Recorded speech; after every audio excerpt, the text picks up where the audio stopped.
আওয়ামী লীগের শুধু আইকনটা এখান থেকে পালিয়েছে। সেনাবাহিনী বলি, পুলিশ থেকে বলি, বিউরোক্রেসি থেকে বলি, খোদ আমাদের উপদেষ্টা পরিষদের মধ্যে পর্যন্ত তাদের এস্টাবলিশমেন্ট রয়ে গেছে। যতক্ষণ না পর্যন্ত জুলাই ঘোষণাপত্র জারি হয় ততক্ষণ পর্যন্ত আওয়ামী লীগ যে নিষিদ্ধ হয়েছে এটার কোনো কার্যকারিতা নাই। পরের যে কোনো সরকার এসে দিল্লির প্রেসক্রিপশনে যদি সেই সাময়িক প্রত্যাহার তুলে নেয় তাহলে কিন্তু আওয়ামী লীগের ফিরে আসতে আর কোনো বাধা নাই। যদি জুলাই সনদ তৈরি না হয় তাহলে যারা জুলাইয়ের পক্ষে অবস্থান নিচ্ছে দিল্লি এবং এই আওয়ামী লীগ মিলে তাদের উপর আরেকটা কচুকাটা করবেই করবে। আমাদের জীবনের বিনিময়ে হলেও যদি বাংলাদেশ এবং জুলাই বেঁচে যায় তাহলে আমাদের কোনো আফসোস নাই। প্রত্যেকটা রাজনৈতিক দল তার অনেক কিছু জানা সত্ত্বেও তাদের নিজেদের কারণেই সেটা প্রকাশ করছে না। এমনকি বিভিন্ন স্টেক হোল্ডার যারা অনেক কিছুই জানে কিন্তু প্রকাশ করতে চাচ্ছে না। তা আমরা মনে করি এত হিসাব নিকাশ বা এত ক্যালকুলেশন করে বাংলাদেশের মানুষ জুলাই যুদ্ধে নামে নাই। এই সমস্যাগুলো কারা তৈরি করলো, এটার সাথে দিল্লির কিভাবে কানেকশন তৈরি হলো এবং সর্বশেষে জাতীয়ভাবে আমরা আবার কিভাবে ঐক্য করে আমরা কিভাবে এই সমস্যা মোকাবেলা করতে পারি, এখানে আমাদের সুনির্দিষ্ট কিছু প্রস্তাবনা আছে। আপনারা যদি খুব ভালো করে দেখলে দেখবেন এর চেয়েও বেশি সমস্যা, অনেকগুলো আন্দোলন, শাহবাগে আরও অনেক ধরনের সমস্যা, পুরো রাস্তাঘাট বন্ধ হয়ে যাওয়া, রাহাজানি, ছিনতাই, এগুলো কিন্তু বেড়ে গিয়েছিল। সেই সব মুহূর্তেও কিন্তু ডক্টর ইউনূসকে বলতে হয় না যে আমি পদত্যাগ করব, কিন্তু এখন তিনি কেন বলছেন? তা আপনারা দুটো ব্যাপার খুবই স্পষ্ট দেখেছেন যে আমরা পুরো বাংলাদেশের মানুষ যেভাবে আওয়ামী লীগ নিষিদ্ধের ব্যাপারে নেমে এসেছিল, সেই আওয়ামী লীগ নিষিদ্ধের ব্যাপারে নেমে আসার পরে আমরা 10ই মে শাহবাগে আন্দোলনের ফলে, শুধু শাহবাগের আন্দোলন না, সারা বাংলাদেশের মানুষ তাদের অঞ্চলে আন্দোলন করেছে এবং সরকার বাধ্য হয়েছে আওয়ামী লীগকে আপাতত তার কার্যক্রম নিষিদ্ধ করতে।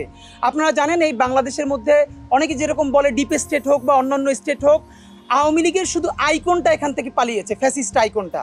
এখানে তাদের পুরো এস্টাবলিশমেন্ট, সেনাবাহিনী বলি, পুলিশ থেকে বলি, বিউরোক্রেসি থেকে বলি এবং খোদ আমাদের উপদেষ্টা পরিষদের মধ্যে পর্যন্ত তাদের এস্টাবলিশমেন্ট রয়ে গেছে, যারা কোনো না কোনোভাবে নেগোশিয়েট করবার চেষ্টা করছেন যে আওয়ামী লীগকে নিষিদ্ধ না করে বরং কিভাবে তাকে দলে ফিরিয়ে আনা যায়, নির্বাচনে ফিরিয়ে আনা যায়। এর প্রমাণ হিসেবে আমরা উপদেষ্টাদের মধ্যে বক্তব্য দেখেছি কখনো গুড আওয়ামী লীগ, ব্যাড আওয়ামী লীগ, এই কথা নিয়ে তারা বলতেন। তারা নির্বাচন, ইভেন ডক্টর ইউনূসও কোনোভাবে বলেছেন যে নির্বাচনে তারা আসবে কিনা এটা জনগণ সিদ্ধান্ত নেবেন। তো আমরা জনগণ যখন রায় দিয়েছে, সরকার বাধ্য হয়েছে এই আওয়ামী লীগকে নিষিদ্ধ করতে। আপনারা খুবই খেয়াল করেন সেদিন সরকার দুটো কথা বলেছে, আওয়ামী লীগের কার্যক্রম নিষিদ্ধ করা হয়েছে, একই সাথে আমরা জুলাই ঘোষণাপত্র দাবি করেছিলাম যে এই ঘোষণাপত্র দিতে নিয়েও আবার রাজনৈতিক বিভেদের কারণে দেওয়া যায় নাই এবং সরকার 30 কার্যদিবস চেয়েছিল। তিনি বলেছে 30 কার্যদিবসের মধ্যে সরকার রাজনৈতিক সকল স্টেক হোল্ডারদের সাথে কথা বলে জুলাই ঘোষণাপত্র জারি করবেন। আপনাদেরকে স্পষ্ট বলে রাখি, যতক্ষণ না পর্যন্ত জুলাই ঘোষণাপত্র জারি হয় ততক্ষণ পর্যন্ত আওয়ামী লীগ যে নিষিদ্ধ হয়েছে এটার কোনো কার্যকারিতা নাই। এর কারণ এই সরকার একটা সাময়িক নিষেধাজ্ঞা দিয়েছেন এবং সেটা নির্বাহী আদেশেই দিয়েছেন। এটা চূড়ান্ত হবে ট্রাইব্যুনালের আদালতের রায়ের মাধ্যমে এবং দীর্ঘ বিচারিক প্রক্রিয়ার মধ্যে।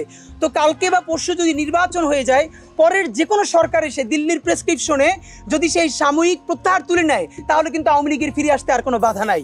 দ্বিতীয়ত আপনাদেরকে জানাই, জুলাই ঘোষণাপত্র যদি না হয়, শুধু ঘোষণাপত্র হলেই হবে না, সেই ঘোষণাপত্রকে সাংবিধানিক মর্যাদা দিয়ে জুলাই সনদ প্রকাশ করতে হবে।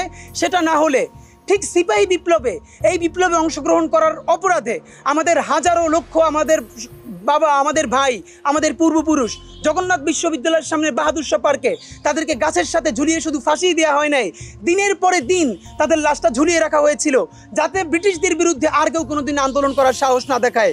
আপনাদেরকে স্পষ্ট জানিয়ে রাখি, যদি জুলাই ঘোষণাপত্র না আসে, যদি জুলাই সনদ তৈরি না হয়, তাহলে যত শহীদ পরিবার আছে, যত আহত যোদ্ধা আছে, যাদের ভিডিও আছে, ছবি আছে, যারা জুলাইয়ের পক্ষে অবস্থান নিচ্ছে, আজ হোক 20 বছর পরে হোক, দিল্লি এবং এই আওয়ামী লীগ মিলে তাদের উপর আরেকটা কচুকাটা করবেই করবে এবং এর মধ্যে কোনো পার্থক্য নাই। এটা জানতে হলে আমাদেরকে মাত্র 100-150 বছর আগে যে সিপিআই বিপ্লব হয়েছে আমরা সেটা থেকে শিক্ষা নিতে পারি। আমি আপনাদেরকে যেটা স্পষ্ট আমরা বলতে চাই, এই জুলাই ঘোষণাপত্র যদি তৈরি হয়ে যায় তার মধ্যে রাজনৈতিক স্পষ্ট সমঝোতা থাকবে, আর কোনোদিন বাংলাদেশে আওয়ামী লীগকে তার নামে ফিরতে দেওয়া হবে না। এখানে দিল্লির প্রেসক্রিপশনে আর কোনোদিন রাজনীতি করতে দেওয়া হবে না। বাংলাদেশের কোনো রাজনৈতিক দল নিজের ক্ষমতাকে কুক্ষিগত করবার জন্য স্বাধীনতা, সার্বভৌমত্ব অন্য কোনো দলের কাছে, অন্য কোনো দেশের কাছে বিকিয়ে দিতে পারবে না এবং সেই জুলাই ঘোষণাপত্র সাংবিধানিক মর্যাদা পেলেই তখন এই আওয়ামী লীগের নিষেধাজ্ঞা চূড়ান্তভাবে কার্যকর হবে। দ্বিতীয় আর একটা টেকনিক্যাল ব্যাপার হলো, জুলাই ঘোষণাপত্র যদি এই সরকার না করে সে নির্বাচন দিয়ে দেয়, তাহলে পরে যেটা হবে, আইসিটি যার কাছে এখন আওয়ামী লীগের বিচার শুরু হবে, বাংলাদেশের এমন কোনো বিচারক নাই যে সরকারি যদি তাকে জুলাই ঘোষণাপত্রের নিশ্চয়তা না দেয় সে আওয়ামী লীগকে নিষিদ্ধ করার চূড়ান্ত রায় দিবে বাংলাদেশে এমন কোনো বিচারপতি নাই। সুতরাং তখন দেখা যাবে আদালতে গিয়েও আওয়ামী লীগ কিন্তু জিতে যাবে এবং তাকে নিষিদ্ধ করা যাবে না। আমরা আপনাদেরকে স্পষ্ট মনে করিয়ে দিতে চাই, এই সরকারের মধ্যে যারা আওয়ামী এস্টাবলিশমেন্ট ছিল, দিল্লির সেবাদার ছিল, তাদের প্রথম নৈতিক পরাজয়টা হয়ে গেছে আওয়ামী লীগকে নিষিদ্ধ করার মধ্য দিয়ে। এখন তাদের আর একটা মাত্র কাজ, তাদের সর্বশেষ কাজ বাকি। এটা যদি করতে পারে তাহলে তারা মোটামুটি টিকে থাকবে, আর নয়তো তাদের পুরো মেরুদণ্ড ভেঙে যাবে। সেটা হলো জুলাই ঘোষণাপত্রকে ব্যাহত করা। যদি তারা জুলাই ঘোষণাপত্রকে আটকে দিতে পারে তাহলে তারা যে কোনোভাবে কামব্যাক করতে পারবে। আজকে থেকে আপনাদেরকে জানাই 30 কার্য দিবস, এর মানে আগামী 25শে জুন এই 30 কার্য দিবস শেষ হয়ে যাওয়ার কথা, যার মধ্যে জুলাই ঘোষণাপত্র হবে। এবং ইতিমধ্যে 10 দিন শেষ হয়ে গেছে, আর 20টা কার্য দিবস আছে। এর মধ্যে সরকার তার কোনো রেগুলার অ্যাক্টিভিটিস শুরু করতে পারে নাই, তাদেরকে করতে দেওয়া হয় নাই, বিভিন্ন আন্দোলন বা বিভিন্ন কথা বলে। আপনাদেরকে স্পষ্ট বলতে চাই মূল সমস্যাটা কোথায় হয়েছে। একদম এটা আমি বললেও আপনারা বুঝবেন, আপনারা না বললেও বুঝবেন।